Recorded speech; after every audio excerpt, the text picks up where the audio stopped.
नमस्कार, न्यूज 4.0 में आप सभी का स्वागत है। मैं हूं आपके साथ पूर्णिमा मिश्रा। मेरे साथ मौजूद हैं शिखा, अंजनी और आयुष। सबसे पहले बात बिहार की करते हैं। बिहार में हुए एसआईआर पर सुप्रीम कोर्ट में जारी सुनवाई के बीच पटना से लेकर दिल्ली तक सियासत जारी है। विपक्ष लगातार एसआईआर को लेकर सरकार और इलेक्शन कमीशन की मंशा पर सवाल उठा रहा है और इसी बीच बीजेपी के नेता अनुराग ठाकुर ने प्रेस कॉन्फ्रेंस करते हुए एसआईआर का विरोध कर रहे विरोधी दलों की नीति और उनकी नीयत पर भी सवाल उठाए। ये तुष्टीकरण की राजनीति, ये बार बार कांग्रेस की और विपक्षी दलों की तुष्टीकरण की राजनीति आती है। ये एक वर्ग को देखकर अपना वोट बैंक साधते हैं और उसके लिए किसी भी हद तक भय भ्रम फैलाने का काम करते हैं, झूठे आरोप लगाने का काम करते हैं और एक घुसपैठ करने वाले को संरक्षण देने का लगातार काम पीढ़ी दर पीढ़ी और दशक दर दशक ये कांग्रेस ने करने का काम किया है। और जब एसआईआर लाए कि ये जो फर्जी वोट अगर बनते हैं तो उसकी सफाई हो, सच्चे भारतीयों को, पक्के नागरिकों को वोट का अधिकार उनका ना छिने, लेकिन जो घुसपैठिए हैं, जो फर्जी वोट बना है, उनके वोट को खत्म किया जाए, तो उसका विरोध कांग्रेस पार्टी करती है।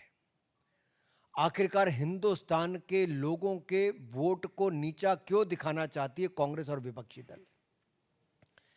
ये घुसपैठियों के वोट बैंक पर राजनीति क्यों करना चाहते हैं विपक्षी दल? क्या हिंदुस्तान के मतदाताओं ने बार बार कांग्रेस को नकारा तो अब केवल अपने घुसपैठिए वोट बैंक तक ही सीमित होना चाहती है कांग्रेस? बीजेपी का साफ साफ कहना है कि हारते ये हैं और इल्जाम चुनाव आयोग और बीजेपी पर लगाते हैं। तो दूसरी ओर तेजस्वी यादव ने कहा कि वोटर लिस्ट में गड़बड़ी का मामला बेहद गंभीर है। विपक्षी दलों के वोटर्स का नाम काटा जा रहा है, विपक्ष के वोटों को कम किया जा रहा है। हम बेईमानी नहीं होने देंगे, लड़ाई जरूर लड़ेंगे। हम लोगों को अगर ये लोग दे दें डेटा, अब तो डेटा इन लोगों ने जो अपलोड किया है लेटेस्ट, वो तो इमेज के फॉर्मेट में कर दिया है और फाइल को हैवी बना दिया ताकि हम लोग देख ही ना पाए। फिर भी हम लोगों ने शुरू दिन से कहा था कि एक एक चीज़ों पर हम लोगों की नज़र रहेगी। बिहार लोकतंत्र की जननी है और यहाँ से लोकतंत्र को हम लोग खत्म होते हुए बैठकर देख नहीं सकते। लोकतंत्र को बचाने के लिए, लोगों के अधिकार और अस्तित्व को बचाने के लिए राष्ट्रीय जनता दल महागठबंधन जो लड़ाई लड़ना पड़े, जहां लड़ना पड़े, उस लड़ाई को हम लोग लड़ेंगे और किसी भी सूरत में जो बेईमानी करने के इरादे से इलेक्शन कमीशन या भाजपा के लोग यहाँ आए हैं, इनकी बेईमानी को हम लोग सहेंगे नहीं बल्कि मुंहतोड़ जवाब देंगे।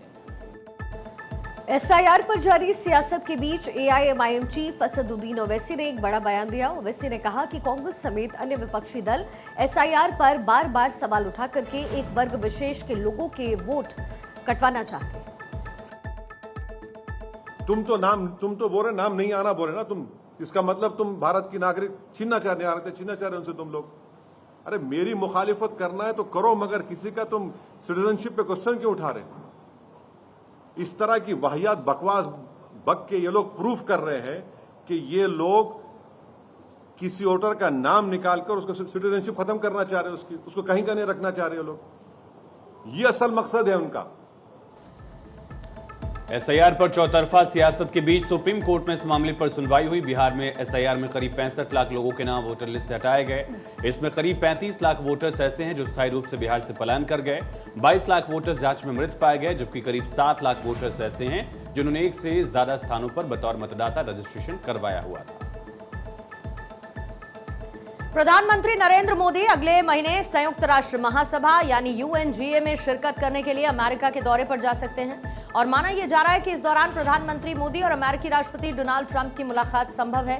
ट्रंप की तरफ से भारत पर 50% टैरिफ लगाने के बाद यह मुलाकात काफी अहम मानी जा रही है। अमेरिका रूस के साथ भारत के व्यापार को लेकर काफी खफा है। भारत के बाजार में अपने एग्रीकल्चर डेयरी प्रोडक्ट को फुल सक्सेस दिलाने के लिए भारत पर टैरिफ का दबाव बना रहा है। लेकिन पीएम मोदी ने साफ कर दिया है कि किसानों के हित में भारत की पहली प्राथमिकता है। भारत किसानों के हित पर किसी भी तरह का कोई समझौता नहीं करेगा, किसी भी कीमत पर। प्रधानमंत्री मोदी ने इससे पहले फरवरी 2025 में अमेरिका का दौरा किया। इस दौरान उन्होंने व्हाइट हाउस में ट्रंप से मुलाकात की। तब अमेरिकी राष्ट्रपति डोनाल्ड ट्रंप ने टैरिफ मामले पर मोदी की तारीफ करते हुए उन्हें एक टफ नेगोशिएटर करार दिया। उन्होंने प्रधानमंत्री मोदी को अपना दोस्त बताते हुए कहा था कि वो अच्छा काम कर रहे हैं। वहीं यूएनजीए का 80वां सत्र 9 सितंबर से शुरू होगा। हाई लेवल जनरल डिबेट्स 23 से 29 सितंबर तक चलेगी। इसमें ब्राजील पारंपरिक रूप से यूएनजीए के सत्र का पहला वक्ता होगा। उसके बाद अमेरिका का नंबर आएगा। राष्ट्रपति डोनाल्ड ट्रंप 23 सितंबर को यूएनजीए महासभा को संबोधित करेंगे और 26 तारीख को पीएम मोदी यूएनजीए को संबोधित कर सकते हैं, ऐसी जानकारी।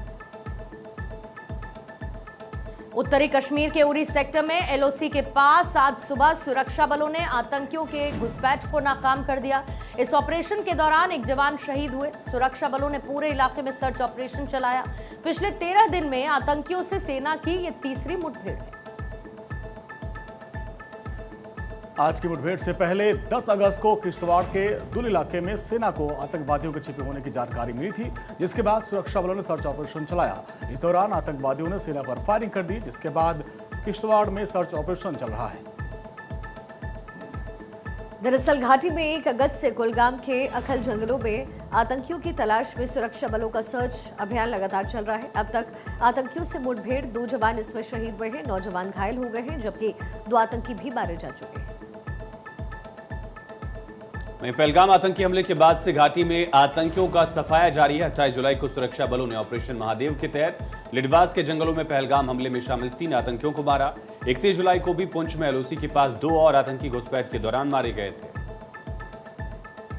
खबर यह है कि प्रधानमंत्री मोदी से मिलना चाहते हैं अमेरिकी राष्ट्रपति डोनाल्ड ट्रंप। सूत्रों के हवाले से खबर यह है कि ट्रंप प्रधानमंत्री मोदी को क्वाड बैठक का दे सकते हैं न्योता। ट्रंप ये चाहते हैं कि अमेरिका में आकर मोदी मुलाकात करें। इस वक्त की एक खबर एक तरफ जहां पर टैरिफ वॉर, लगातार भारत पर टैरिफ थोपने वाले डोनाल्ड ट्रंप प्रधानमंत्री मोदी से मुलाकात करना चाहते हैं। खबर यह है कि क्वाड में शामिल करते हुए क्वाड के लिए बुलाना चाहते हैं डोनाल्ड ट्रंप, यानी अमेरिका में जो क्वाड होने वाला है वहां प्रधानमंत्री आए और उनसे मुलाकात करें। डोनाल्ड ट्रंप चाहते हैं कि वहां पर दोनों के बीच में मुलाकात होती हुई दिखे। जहां पर एक तरफ पूरी दुनिया में एक अस्थिरता बनी हुई है, डोनाल्ड ट्रंप के टैरिफ फैसलों के बाद रेसिप्रोकल टैरिफ की जो जंग शुरू हुई, पूरी दुनिया में इसने उठापटक मचा दी। भारत पर पहले 25%, फिर उसके बाद एडिशनल 25% टैरिफ लगाया गया। दोनों की अगर मुलाकात संभवतः होती है तो इसे एक अहम मोड़ की तरह जरूर देखा जा सकता है। और सूत्रों के हवाले से खबर यह है कि ट्रंप मुलाकात करना चाहते हैं भारत के प्रधानमंत्री नरेंद्र मोदी से।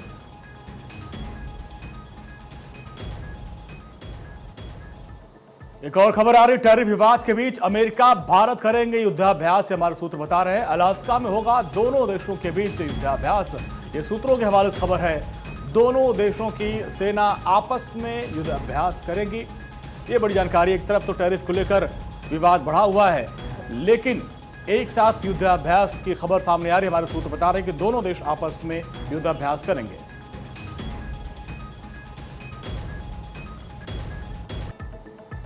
धराली में राहत बचाव अभियान युद्ध स्तर पर चल रहा है। जिला प्रशासन ने 68 लोगों के लापता होने की पुष्टि कर दी है, जिसमें नेपाल मूल के 25 मजदूर शामिल हैं। खराब मौसम की वजह से बचाव अभियान में लगातार रुकावट भी आ रही है।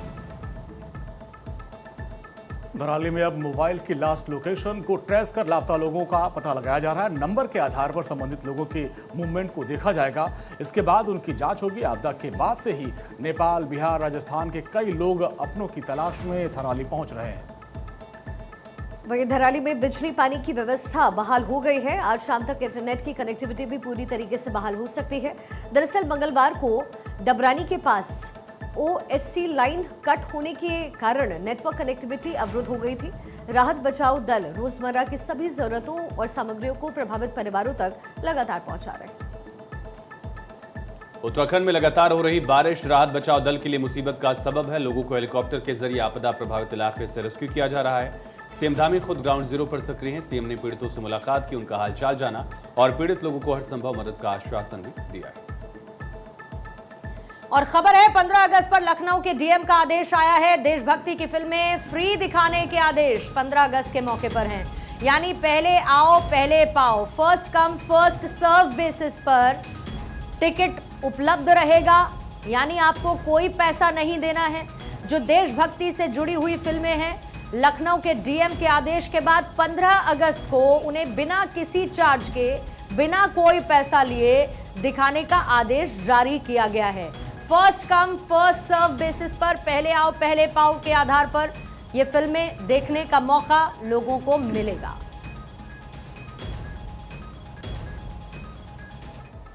मुंबई में कबूतर खाना विवाद और बढ़ता जा रहा है। आज दादर में बड़े पैमाने पर मराठी एकाकीकरण समिति के लोगों ने आंदोलन किया। आंदोलनकारियों का कहना है कि कोर्ट का फैसला सही है, कबूतर खाना बंद ही रहना चाहिए।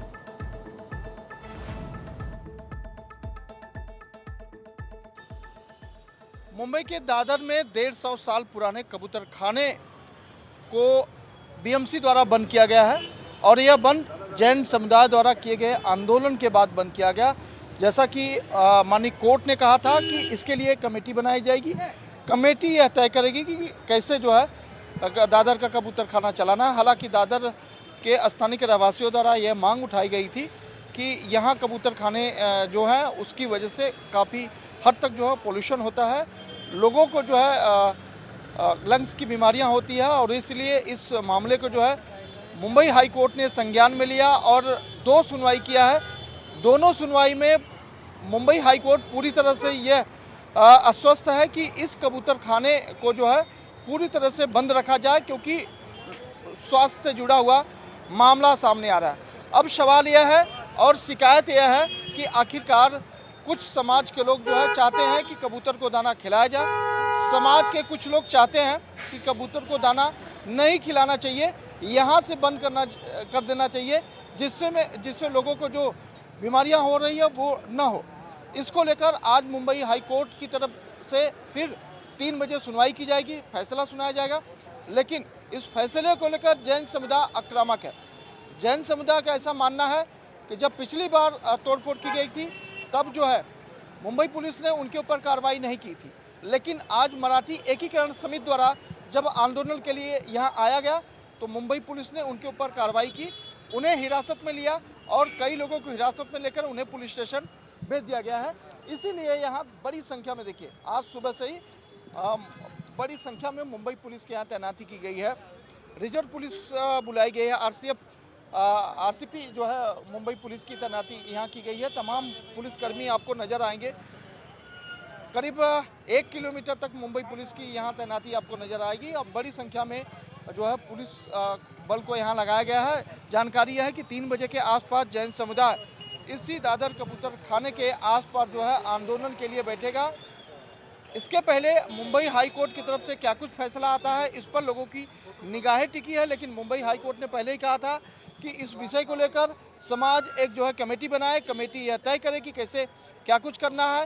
हाई कोर्ट की तरफ से यह भी कहा गया था कि मुंबई महानगर पालिका अगर परमिशन देती है तो कोई दाना यहाँ खिला सकता है, लेकिन सरकार भी अगर चाहती है कि लोगों को स्वास्थ्य व समझौता कर सकती है तो सरकार भी अपना निर्णय ले सकती है। लेकिन अगर मुंबई हाई कोर्ट में कोई आएगा तो मुंबई हाई कोर्ट पूरे समाज के जो है स्वास्थ्य को ध्यान में रखते हुए सभी कबूतर खाने को बंद करने का निर्देश देती है, क्योंकि लोग इससे प्रभावित होते हैं। कैमरा पर्सन रमेश के साथ सोनी, भारत 24 मुंबई। और इसी के साथ न्यूज 4.0 में आज के लिए फिलहाल इतना ही। वक्त एक छोटे से ब्रेक का है, आप बने रहिए भारत 24 के साथ।